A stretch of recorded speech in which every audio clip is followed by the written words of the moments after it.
5, 4, 3, 2, 1.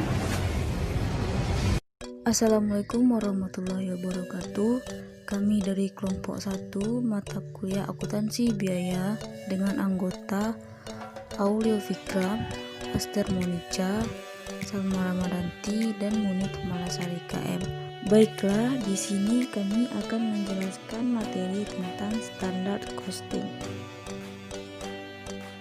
Standar costing atau harga pokok standar adalah pembebanan harga pokok kepada produk atau jasa tertentu yang ditentukan di muka dengan cara menentukan besarnya biaya standar dari biaya bahan baku, biaya tenaga kerja langsung, dan biaya overhead pabrik untuk mengolah satu kesatuan produk atau jasa tertentu. Dan sedangkan biaya standar atau standard cost adalah biaya yang ditentukan di muka yang merupakan jumlah biaya yang seharusnya untuk membuat satu satuan produk atau untuk membiayai kegiatan tertentu dengan asumsi kondisi ekonomi efisien dan faktor-faktor lain dalam keadaan normal. Selanjutnya yaitu kegunaan standar costing. Menurut Mulyadi, sistem biaya standar memberikan pedoman kepada manajemen beberapa biaya yang seharusnya untuk melaksanakan kegiatan-kegiatan tertentu sehingga memungkinkan mereka melakukan pengurangan biaya dengan cara perbaikan metode produksi, pembinaan tenaga kerja, dan kegiatan lainnya.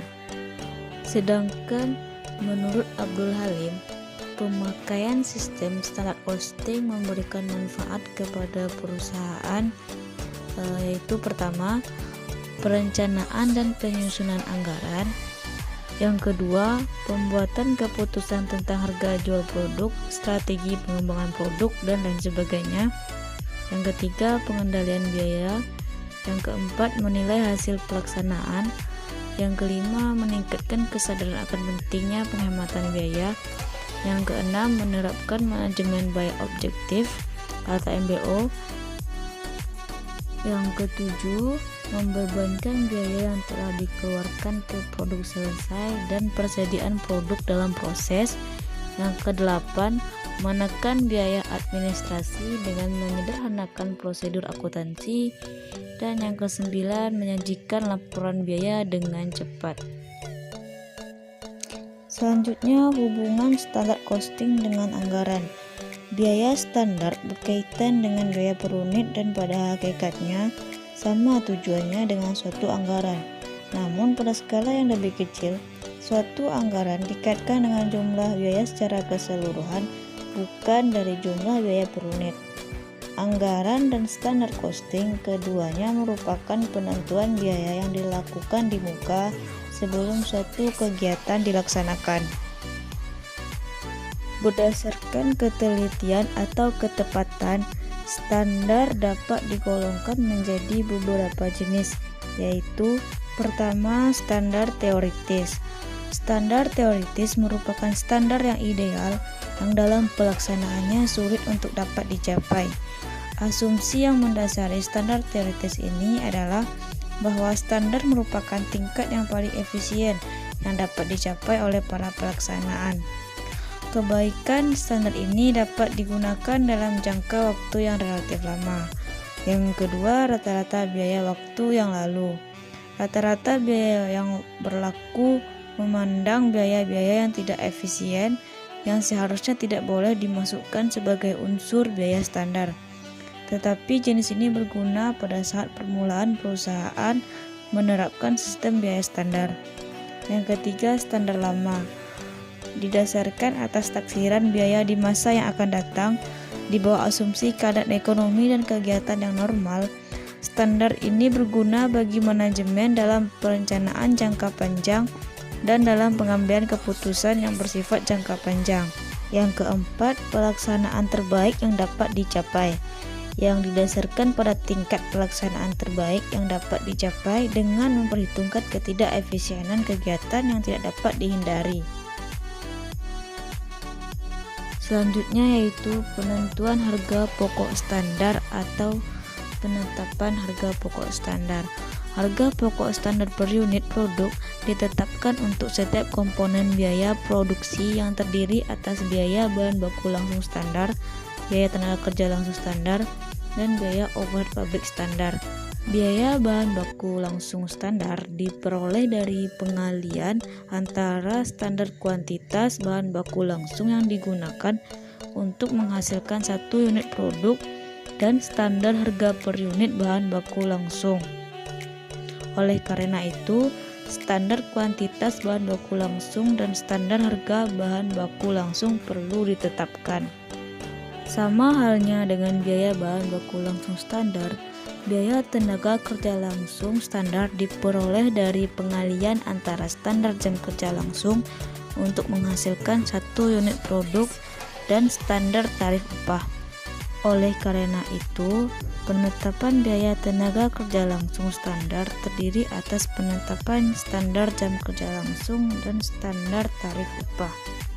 Selanjutnya, penetapan biaya overhead pabrik standar. Biaya overhead pabrik standar diperoleh dari pengalian standar jam kerja langsung dan standar tarif overhead. Penetapan biaya overhead pabrik standar mencakup penetapan standar jam kerja langsung dan standar tarif overhead pabrik. Materi selanjutnya yaitu target costing.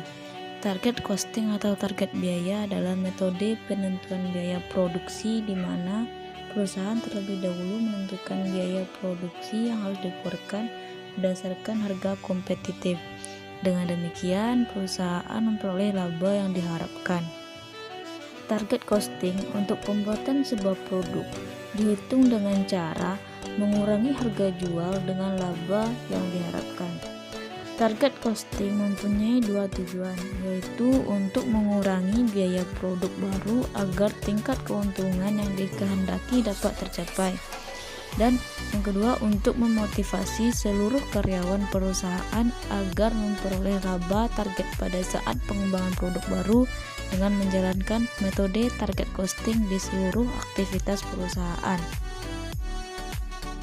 Selanjutnya yaitu tahap penentuan biaya target atau target costing. Ada 8, yaitu pertama, tentukan harga jual untuk produk baru dan estimasi output dari analisis pasar dan target laba. Yang kedua, penentuan target biaya dengan mengurangi keuntungan dari harga jual. Yang ketiga, analisis biaya fungsional untuk komponen dan proses tertentu. Yang keempat, tentukan perkiraan biaya produk. Yang kelima, buat perbandingan antara perkiraan biaya dan biaya target.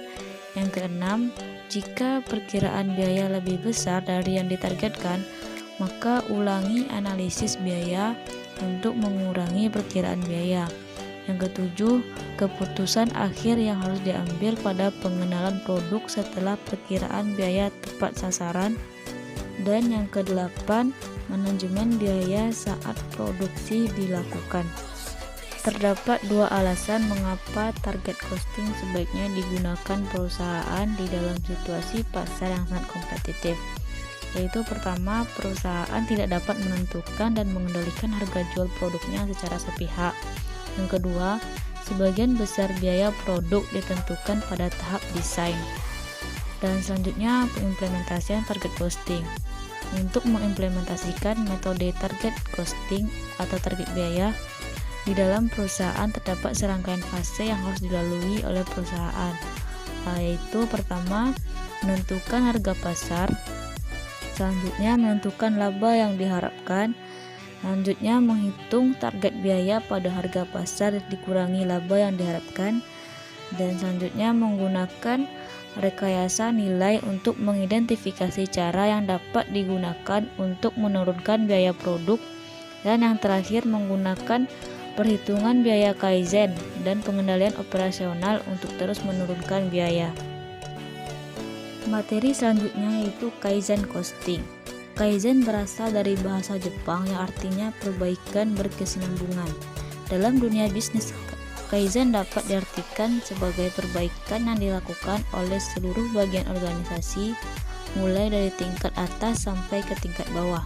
Secara umum, Kaizen costing dapat kita artikan sebagai sebuah usaha untuk melakukan perbaikan yang dilakukan oleh seluruh unit organisasi yang bertujuan untuk mengurangi biaya dalam proses pemanufakturan atau proses setelah proses desain produk. Menurut Mulyadi, Kaizen costing merupakan sistem akuntansi biaya yang secara efektif dapat digunakan oleh manajemen di dalam mengelola biaya pada tahap produksi produk. Penetapan Kaizen costing. Menurut Supriyono, penetapan biaya Kaizen digolongkan menjadi dua jenis. Yang pertama, aktivitas-aktivitas yang diimplementasikan pada kinerja sesungguhnya Kaizen jika terjadi perbedaan antara biaya sesungguhnya dan biaya target cukup besar setelah produk baru diproduksi selama 3 bulan. Yang kedua, aktivitas-aktivitas lainnya yang diimplementasikan secara berkesinambungan setiap periode untuk mengurangi perbedaan antara laba target dan laba taksiran, dengan demikian untuk mencapai biaya yang diperkenankan. Penerapan Kaizen costing. Menurut Amin, sasaran Kaizen costing yaitu dengan berusaha secara berkesinambungan menghasilkan produk dengan mutu yang lebih baik dengan harga yang lebih rendah.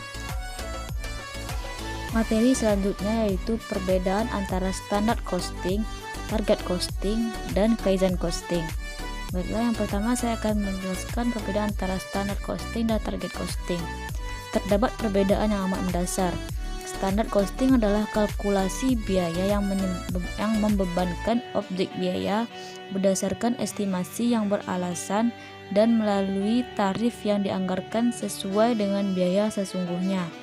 Standar costing dapat dibentuk tanpa ada campur tangan pihak eksternal, hanya berdasarkan pihak internal perusahaan saja.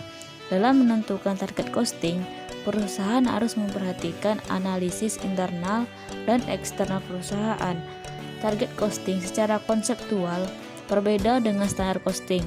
Standar costing memiliki tujuan meminimalkan perbedaan antara biaya yang dibebankan dan biaya sesungguhnya pada tahap produksi. Pada target costing, selain meminimalkan perbedaan biaya sesungguhnya dengan biaya yang dibebankan, perusahaan juga harus mempertimbangkan berbagai sudut pasar yang terdiri dari konsumen dan pesaing dalam rangka pengendalian biaya dan memenuhi laba yang diinginkan. Dan materi selanjutnya yaitu perbedaan antara standar costing dan Kaizen costing.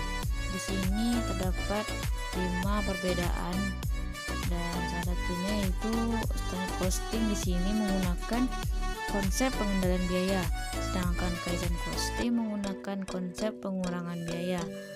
Dan juga di sini standar costing asumsi kondisinya proses produksi sekarang, sedangkan Kaizen costing asumsi perbaikan proses produksi yang berkesinambungan.